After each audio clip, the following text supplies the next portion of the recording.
5 సెకండ్లు కూడా ఆలోచించకుండా మంత్రి పదవిని అట్లా తీసి పారేసిండు నాయన నరసింహారెడ్డి గారు.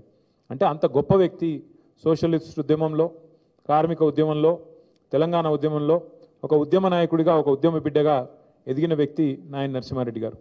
ఆనాడు 2001 సంవత్సరంలో పార్టీ పెట్టిన తర్వాత హైదరాబాద్లో మేయర్ ఎన్నికలు కొట్లాడాలన్నప్పుడు, జిహెచ్ఎంసీ కార్పొరేషన్ ఎన్నిక కొట్లాడాలన్నప్పుడు నేనున్నా కదా మీకు ఎందుకు అని చెప్పి ముందుకు వచ్చి పెద్దలు కేసీఆర్ గారికి ఆ రోజు మేయర్ అభ్యర్థిగా కూడా నిలబడి, ఆ రోజు ఇంకా మన పార్టీ ఇక్కడ బలంగా లేదు హైదరాబాద్లో, కానీ ఆ ప్రతికూల పరిస్థితిలో కూడా నేనున్నాను ముందుకొచ్చిన నాయకుడు నరసింహారెడ్డి గారు.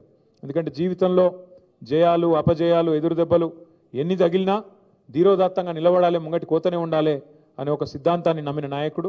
ఎత్తుకున్న జెండాను దించకుండా మరి మరణించేదాకా కొట్లాడిన నాయకుడు. కేసీఆర్ గారికి ఒక అన్నగా, నరసన్నగా కేసీఆర్ గారు ఎప్పుడు పిలుచుకునేది. ఎక్కడనో నరసన్న అంటే ఆయన వచ్చి ధైర్యం చెప్పే మాటలు, అట్లా కాదన్నా ఇట్లా మస్తుగా చూసినాం, ఇవన్నీ జరుగుతూనే ఉంటాయి, ఎప్పటికప్పుడు ధైర్యం చెప్పేది. అట్లా ఎన్నో గొప్ప అనుభవాలు పెద్దలు కేసీఆర్ గారికి, వారికి ఒక సొంత అన్నదమ్ముల మాదిరిగా కలిసిమెలిసి ఉన్న పరిస్థితి. ఇవాళ వారు మన మధ్యన లేకపోవడం బాధాకరమైన విషయం అయినప్పటికీ మరి వారి పేరున మనము ఏదైతే ఆర్టీసీ ఎక్స్ రోడ్లో ఒక బ్రహ్మాండమైన స్టీల్ బ్రిడ్జ్ కట్టుకున్నామో కేసీఆర్ గారే చెప్పారు స్వయంగా, ఖచ్చితంగా దానికి నాయన నరసింహారెడ్డి గారి పేరు పెట్టండి అని చెప్పి ఆ బ్రిడ్జికి కూడా పెట్టుకొని వారి పేరు ముషీరాబాద్ నియోజకవర్గంలో కానీ హైదరాబాద్ ప్రజలకు కానీ శాశ్వతంగా గుర్తుండిపోయే విధంగా ఒక ఉక్కు మనిషికి ఉక్కు బ్రిడ్జి ఆయన పేరు పెట్టడం సముచితంగా ఉంటుందని చెప్పి ఆ స్టీల్ బ్రిడ్జికి కూడా వారి పేరు పెట్టుకున్నాం. అట్లాగే వారి కుటుంబానికి కూడా పార్టీ ఖచ్చితంగా అండగా ఉంటుంది.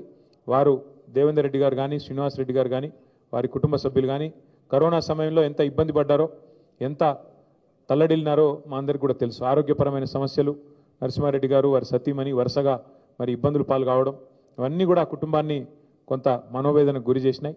కానీ తప్పకుండా ఒక సోదరుడిలాగా దేవేందర్ రెడ్డి గారికి, శ్రీనివాస్ రెడ్డి గారికి అండగా ఉంటాం.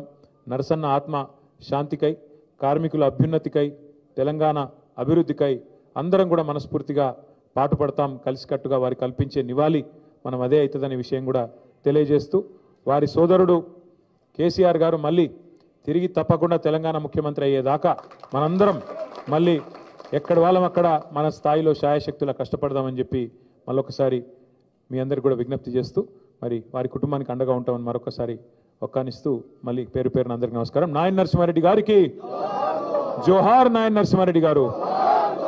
Thank you.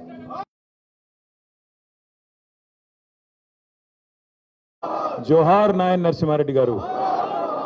పెద్దలు, మాన్యులు, తెలంగాణ రాష్ట్రం ఏర్పడ్డ తర్వాత మొట్టమొదటి హోంశాఖ మంత్రివర్యులు, అదేవిధంగా కేసీఆర్ గారి నాయకత్వంలో దాదాపు 22 ఏళ్ల పాటు నిర్విరామంగా ఒక పెద్దన్నలాగా కేసీఆర్ గారికి ఎప్పటికప్పుడు అండగా ఉంటూ ధైర్యాన్ని నూరిపోస్తూ, ఎప్పుడన్నా చిన్న చిన్న ఎదురు దెబ్బలు, చిన్న చిన్న అపజయాలు ఎదురున్నప్పుడు కూడా మీరు ధైర్యంగా కొట్లాడాలి, మీ ఎంబడ మేమందరం ఉన్నామని చెప్పి ఎల్లవేళలా ఒక బలాన్ని ఇస్తూ నడిపించిన మంచి మనిషి.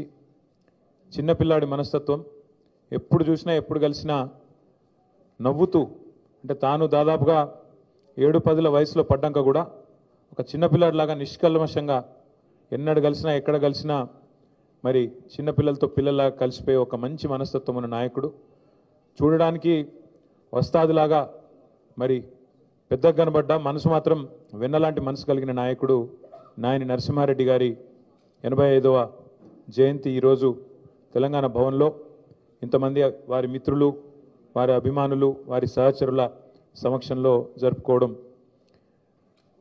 ఒకవైపు చాలా బాధ అనిపిస్తున్నా, మరొక వైపు వారి ఆత్మ ఎక్కడ ఉన్నా తప్పకుండా శాంతిస్తుంది అనే ఒక అభిప్రాయాన్ని వ్యక్తం చేస్తూ ఈ కార్యక్రమంలో పాల్పంచుకుంటున్న పెద్దలు, శాసన మండలిలో ప్రతిపక్ష నాయకులు, ఉద్యమ సహచరులు, గౌరవనీయులు శ్రీ సిరికొండ మధుసూనాచారి గారు, గౌరవనీయులైన ముషీరాబాద్ శాసనసభ్యులు పెద్దలు వారి మిత్రులు ముఠా గోపాల్ గారు, గౌరవనీయులు మాజీ మంత్రివర్యులు మహమూద్ అలీ గారు, మాజీ మంత్రివర్యులు శ్రీనివాస్ గౌడ్ గారు, మాజీ మంత్రివర్యులు పువ్వాడ అజయ్ గారు, అదేవిధంగా గౌరవనీయులైన ముషీరాబాద్ నాయకులు ఎంఎన్ శ్రీనివాస్ గారు, మన్నించాలి, మాజీ మంత్రివర్యులు పెద్దలు దయాకర్ రావు గారు, ఇంకా పేరు పేరున మన మాజీ శాసన మండలి సభ్యులు అన్న కర్ణె ప్రభాకర్ గారు, ఇంకా ఎమ్మెల్యే కుత్బుల్లాపూర్ కేపీ వివేక్ గారు, ఇంకా పెద్దలందరూ చాలామంది